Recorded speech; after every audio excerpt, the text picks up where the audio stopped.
Bacaan dari kitab Keluaran. Di Gunung Sinai, Tuhan bersabda demikian, Akulah Tuhan Allahmu, yang membawa engkau keluar dari tanah Mesir, dari tempat perbudakan. Jangan ada padamu Allah lain di hadapanku. Jangan membuat bagimu barang yang menyerupai apapun yang ada di langit, di atas bumi, atau di dalam air di bawah bumi. Jangan sujud menyembah kepadanya atau beribadah kepadanya.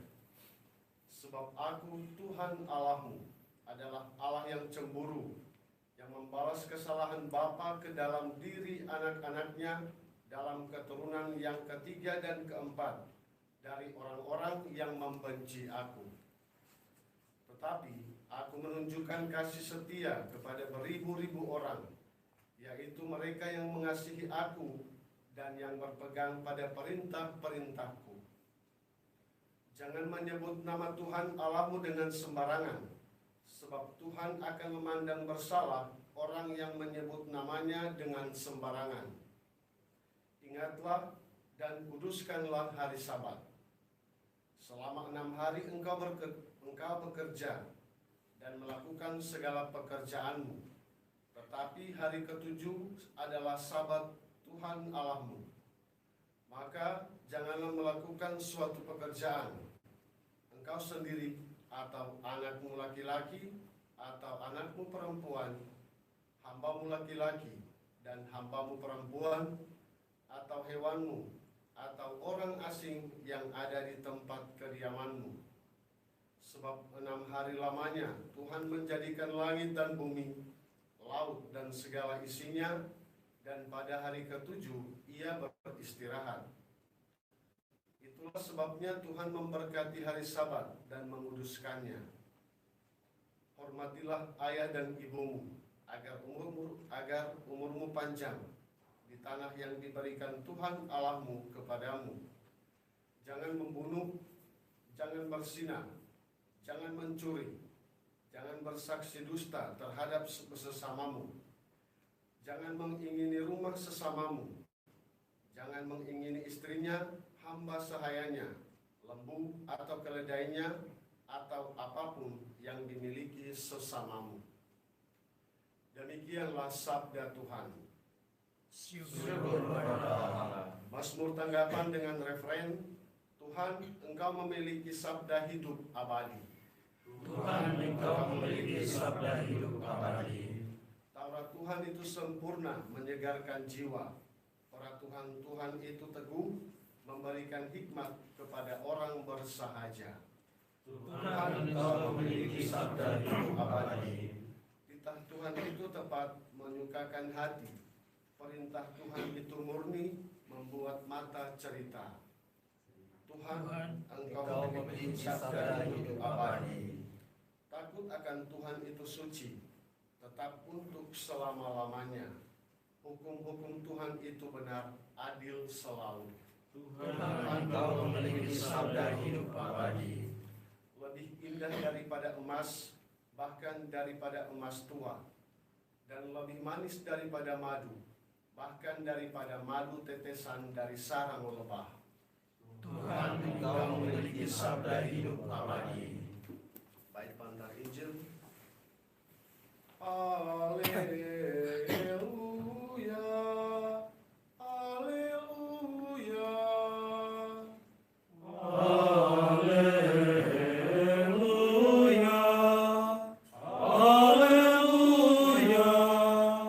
Berbahagialah orang yang menyimpan sabda Allah dalam hati yang baik dan tulus ikhlas, dan menghasilkan buah dalam ketekunan.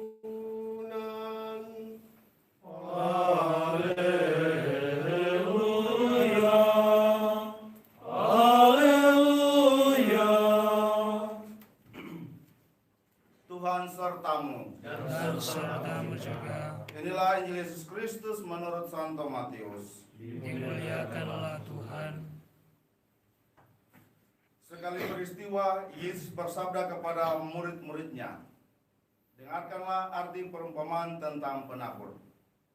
Setiap orang yang mendengar sabda tentang kerajaan surga dan tidak mengerti akan didatangi si jahat yang akan merampas apa yang ditaburkan dalam hatinya. Itulah benih yang jatuh di pinggir jalan. Benih yang ditaburkan di tanah berbatu-batu ialah orang yang mendengar sabda itu dan segera menerimanya dengan gembira, tetapi ia tidak berakar dan hanya tahan sebentar saja. Apabila datang penindasan atau penganiayaan karena sabda itu, orang itu pun segera murtad. Yang ditaburkan di tengah semak duri ialah orang yang mendengar sabda itu, lalu sabda itu terhimpit oleh kekhawatiran dunia dan tipu daya kekayaan, sehingga tidak berbuah. Sedangkan yang ditaburkan di tanah yang baik ialah orang yang mendengarkan sabda itu dan mengerti, dan karena itu ia berbuah. Ada yang 100, ada yang 60, dan ada yang 30 ganda. Demikianlah Injil Tuhan. Terpujilah Kristus. Konfrater, saudara-saudara yang terkasih dalam Tuhan kita Yesus Kristus. Bacaan Injil mengisahkan tentang arti, tentang perumpamaan tentang penabur. Sudah dari kemarin kita mendengarkan tentang penabur ini, dan hari ini kita mendengarkan tentang artinya. Dari penjelasan ini, kita umat beriman, orang yang suka mendengarkan sabda Allah, diharapkan untuk bisa menghasilkan buah-buah dalam kehidupan. Dan bukan saja sekedar mendengar lalu habis percuma, tetapi diharapkan bisa menghasilkan buah. Bagaimana harus bisa menghasilkan buah? Yesus menyampaikan, atau penulis Injil Matius menuturkan bahwa ada yang tidak menghasilkan buah karena sekedar mendengar, dan setelah itu ada tantangan-tantangan lalu tidak berbuah sampai tahap orang dikatakan mendengarkan dan mengerti. Kalau kita selidik atau lihat baik-baik tahapan-tahapan ataukah di semak duri itu tanpa disertai dengan kata mengerti. Tetapi sampai pada tanah yang baik dikatakan, sedangkan yang ditaburkan di tanah yang baik ialah orang yang mendengarkan sabda itu dan mengerti, dan karena itu ia berbuah. Lewat ini kita diajak sama-sama untuk boleh mendalami sabda Allah, bukan sampai pada tahap mendengarkan atau sampai pada tahap membaca, tetapi sampai pada tahap mengerti.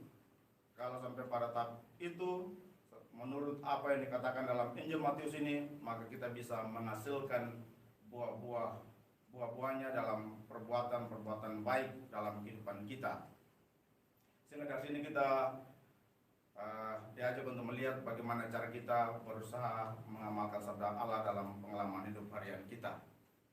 Pengalaman pribadi, kalau kita mau siapkan renungan, kalau baca malam sudah ngantuk, pasti setelah pagi hari bangun, kira-kira bacaan hari ini apa? Sudah lupa, mesti lihat lagi dulu baru, oh iya bacaan tentang ini baru bisa.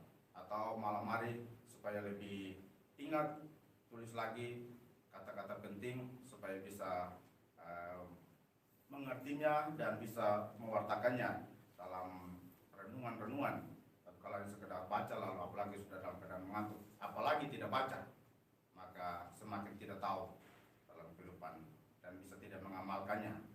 Dan dari sini kita sendiri diajak untuk bisa berusaha mendalaminya lalu sampai mengerti dan bisa kita mengamalkannya. Tentu saja bukan sekedar secara manusiawi kita selalu sudah diajak sama-sama mendengarkan sabda Allah atau merenungkannya. Itu bukan mengandalkan saja kemampuan diri kita, tetapi juga terutama mengandalkan bantuan Roh Kudus disertai dengan doa mengawali membaca sabda Allah. Kita sendiri berusaha untuk itu dan kita juga membawakannya kepada umat sekalian.